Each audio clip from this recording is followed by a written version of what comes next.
बिस्मिल्लाहिर्रहमानिर्रहीम। फ़ारसी ग्रामर का आगे सबक है माजी एहतमाली का बयान। माजी एहतमाली वो है जिससे गुज़रे हुए ज़माना में किसी काम के अंदर शक समझा जाए, किसी किए हुए काम के अंदर शक समझा जाए, और इसी का दूसरा नाम माजी शक्की भी है। इसके बनाने का तरीका ये है, जिस तरह पीछे हम माजी करीब, माजी बईद, माजी इस्तिमरारी को माजी मुतलक से बनाते थे, तो इसी तरह ये जो माजी की किस्म है इसको भी माजी मुतलक से ही बनाएंगे। तरीका ये होगा कि माजी मुतलक के आगे हा बाशद बढ़ाकर माजी एहतमाली बनाएंगे। जैसे परवुर्दन मसलन से हम माजी एहतमाली बनाना चाहते हैं तो सबसे पहले परवुर्दन से माजी मुतलक का पहला सीगा बनाएं, तो उससे नून और उससे पहले ज़बर को गिराया तो बन गया परवुर्द। अब हा बाशद बढ़ाएं तो बन जाएगा परवुर्दा बाशद। अब उर्दू के अंदर इसका क्या तरीका होगा? उर्दू के अंदर इसका तरीका आसान सा है, वो ये होगा कि माजी मुतलक का तर्जुमा जो हमने बना रखा है उसके आगे होगा ज़्यादा कर देना है। जैसे माजी मुतलक में हमने तर्जुमा किया था पाला, यानी उसने पाला, तो अब आगे होगा बढ़ा दें तो बन जाएगा उसने पाला होगा। तो इस तरह सारे सीगों में ऐसे हो जाएगा, होगा आगे ज़्यादा करके। तो बाकी गर्दान पूरी कर लेते हैं। तो पहला सीगा में बन गया परवुर्दा बाशद। अब बाकी के सीगे कैसे बनेंगे? तो बाकी के सीगों का यहाँ पर थोड़ा सा फ़र्क आ गया। पीछे हम जैसे माजी मुतलक में और माजी करीब बईद इस्तिमरारी में ऐसे करते थे कि अगर जब बाकी सीगे बनाने होते थे तो उन सीगों की अलामात को दाल के आगे जमा कर देते थे, यानी दाल अपनी जगह पर मौजूद रहती थी और उसके आगे बाकी सीगे की अलामत लगाते थे तो वो सीगा बन जाता था। लेकिन यहाँ पर फ़र्क है कि यहाँ पर दाल को हटाकर इसकी जगह पर उस अलामत को रखना है आपने, तो तब जाकर वो सीगा बनेगा। तो पहला सीगा बनाया परवुर्दा बाशद। अब जमा गायब का हमने सीगा बनाना है, उसकी अलामत है नून दाल, उसको दाल की जगह पर रखें तो बन जाएगा परवुर्दा बाशंद। फिर वाहिद हाज़िर का सीगा बनाना है, उसकी अलामत है या, उसको रखें तो बन जाएगा परवुर्दा बाशी। फिर या दाल जमा हाज़िर की अलामत को दाल की जगह पर रखें तो बन जाएगा परवुर्दा बाशिद। फिर वाहिद मुतकल्लिम की अलामत मीम को रखें तो परवुर्दा बाशम। जमा मुतकल्लिम की अलामत या मीम को रखें तो परवुर्दा बाशिम। तर्जुमा हो जाएगा उसने पाला होगा, उन्होंने पाला होगा, यानी हर सीगे के अतबार से उसकी ज़मीर का जो तर्जुमा होता है वो हो जाएगा। उन्होंने पाला होगा, तूने पाला होगा, तुमने पाला होगा, मैंने पाला होगा, हमने पाला होगा। इसमें जो जमा के सीगे हैं उनका तर्जुमा इस तरह भी किया जा सकता है, जैसे पहला जमा गायब का सीगा है तो उन्होंने पाला होगा, तर्जुमा ऐसे भी हो सकता है कि उन सब ने पाला होगा।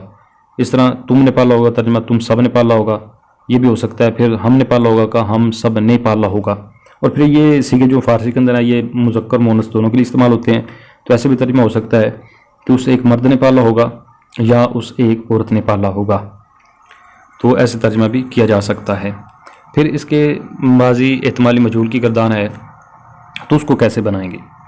उसके बनाने का वही तरीका है जो हमने पीछे पढ़ा कि सबसे पहले जिस भी मस्तर से मजहूल बनाना चाहते हैं उससे माजी मुतलक का वाहिद गायब का सीगा बनाएं और उसके आगे हा लगा दें।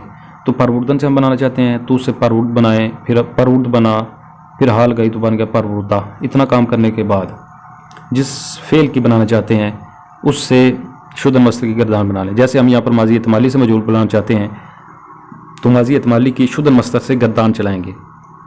तो शुद्धन से पहले शुद्ध बना, हा बाशद बढ़ाया तो बन गया शुदा बाशद।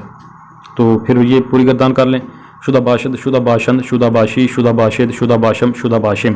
तो अब ये गर्दान जो है जो सीगा बनाना है उसमें, यानी हर सीगे में बस इसमें तमाम सीगों में शुरू में परवुर्दा लगाते जाएँ और आगे यही गर्दान चलती जाए, तो इस तरह पूरी गर्दान बन जाएगी कि परवुर्दा शुदा बाशद, परवुर्दा शुदा बाशंद, परवुर्दा शुदा बाशी, परवुर्दा शुदा बाशिद, परवुर्दा शुदा बाशम, परवुर्दा शुदा बाशिम। तो ये मजहूल का एक नहायत आसान तरीका है।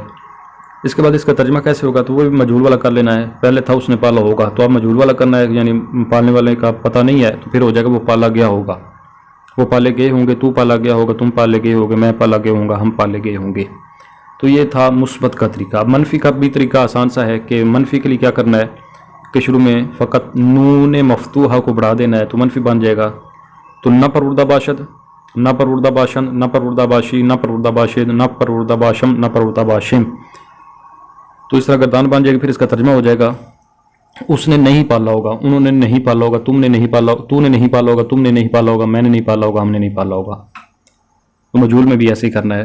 اس کے بعد ہم بطور مشق ایک مصدر کو لیتے ہیں، اس سے گردان بناتے ہیں۔ تلبیدن مصدر لیتے ہیں، اس کا معنی ہوتا ہے طلب کرنا یا بلانا۔ تو اس سے ہم ماضی احتمالی بنانا چاہتے ہیں تو سب سے پہلے اس سے ماضی مطلق بنائیں۔ تلبیدن سے نون اور سے پہلے زبر کو گرایا تو بن گیا تلبید۔ اب ہا باشد بڑھائیں تو بن جائے گا تلبیدہ باشد۔ تو اب باشد کے آگے علامات جمع کرتے جائیں، یعنی دال کی جگہ پر علامت لگاتے جائیں، دال کی جگہ پر لگانی ہے یہاں پر، تو بن جائے گا تلبیدہ باشد، تلبیدہ باشند، تلبیدہ باشی، تلبیدہ باشد، تلبیدہ باشم، تلبیدہ باشم۔ ترجمہ کیا ہوگا؟ تو تلبیدن کا معنی بلانا یا طلب کرنا، تو ماضی مطلق میں اس کا ترجمہ تھا اس نے بلایا، تو اب ہو جائے گا اس نے بلایا ہوگا، انہوں نے بلایا ہوگا، تو نے بلایا ہوگا، تم نے بلایا ہوگا، میں نے بلایا ہوگا، ہم نے بلایا ہوگا۔ تو مجہول میں بھی ایسے ہی ہوگا کہ سب سے پہلے تلبیدن مصدر سے ہم بنانا چاہتے ہیں تو اسے ماضی مطلق کا واحد غائب کا صیغہ بنا کر ہا لگائیں تو بن جائے گا تلبید سے تلبیدہ۔ اس کے بعد شدن مصدر سے گردان بنا کر اس کے آگے لگاتے جائیں، تو وہ ہم نے پہلے بنا رکھی ہے، تو بن جائے گا تلبیدہ شدہ باشد، تلبیدہ شدہ باشند، تلبیدہ شدہ باشی، تلبیدہ شدہ باشد، تلبیدہ شدہ باشم، تلبیدہ شدہ باشم۔ اس کے بعد یہ گردانیں مکمل ہو گئی ہماری، تو اب سوالات ہیں تو ان کو آپ نے حل کرنا ہے۔ اس کے بعد یہ کچھ مصادر دی گئے ہیں ذخیرہ الفاظ کے لیے، تو ان کو یاد کرنا ہے۔ تو پہلے نمبر پر ہے ازاریدن، اس کا معنی ہوتا ہے ستانا۔ پھر ہے بریدن، اس کا معنی کانٹا، بریدن اس کا معنی ہوتا ہے کاٹنا۔ پھر شستن اس کا معنی دھونا، تلبیدن بلانا یا طلب کرنا، فروختن بیچنا، خریدن مول لینا یا خریدنا۔ پھر آگے اردو میں ترجمہ کرنا اور فارسی میں ترجمہ کرو، اس کو بھی حل کرنا ہے۔ تو بطور مشق یعنی جو طریقہ ہے اس کا وہ میں بتانے کے لیے کہ کر دیتا ہوں۔ جیسے خریدہ باشید ہے، تو اس کو ہم نے اردو میں ترجمہ کرنا ہے اس کا۔ تو سب سے پہلے دیکھنا ہے کہ اس میں مصدر کون سا استعمال ہو رہا ہے۔ تو خرید سے خرید یعنی پتہ چل گیا خرید کو دیکھ کر کہ خریدن سے ہے، تو خریدن کا معنی ہوتا ہے مول لینا یا خریدنا۔ تو اب ہمیں جب مصدر پتہ چلا پھر دیکھنا کہ یہ فعل کون سا ہے، تو اس میں باشید ہے تو اس میں پتہ چل گیا کہ یہ ماضی احتمالی ہے۔ پھر دیکھنا سیگا کون سا ہے، تو یہ یا دال آخر پہ ہے تو ہمیں پتہ چلا جمع حاضر کا سیگا ہے۔ تو اب سب کچھ پتہ چلا، تو ہم نے جب سب کو اکٹھا کیا تو تم بھی آئے گا اس میں، کیونکہ یا دال ہے تو تم کر لیا ہم نے۔ پھر اس کے بعد آئے گا خریدن سے خریدا، کیونکہ ماضی مطلق کا ترجمہ کریں گے ہم، تو اس میں کیا ہوتا ہے کہ نون کو گرا کر پھر الف بڑھا دیتے ہیں زیادہ تر، تو اس نے تم نے خریدا ہوگا، اس طرح ہو جائے گا۔ ہوگا ترجمہ اس فعل کے حساب سے آ گیا، یعنی ماضی احتمالی کے حساب سے۔ خریدا جو ہے یہ ماضی مطلق آ گیا، اور تم جو ہے یہ یا دال کا آ گیا۔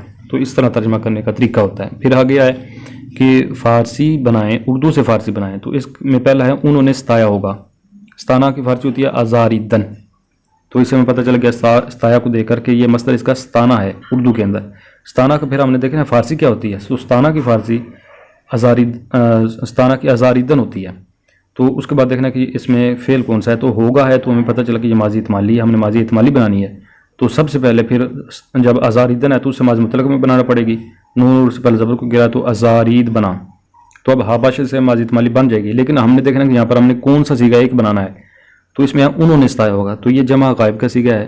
تو پھر ہم کیا کریں گے کہ باشد پہلا تو ہم نے بنا لیا ازاریدہ باشد، تو اب باشد کی جگہ پر اس کی دال کی جگہ پر وہ علامت لگا دینی ہے جو ہم بنانا چاہتے ہیں۔ تو نون دال جمع غائب کی ہے وہ لگائیں تو بن جائے گا ازاریدہ باشند، انہوں نے ستایا ہوگا۔ تو اس طرح ان کو حل کرنا ہے۔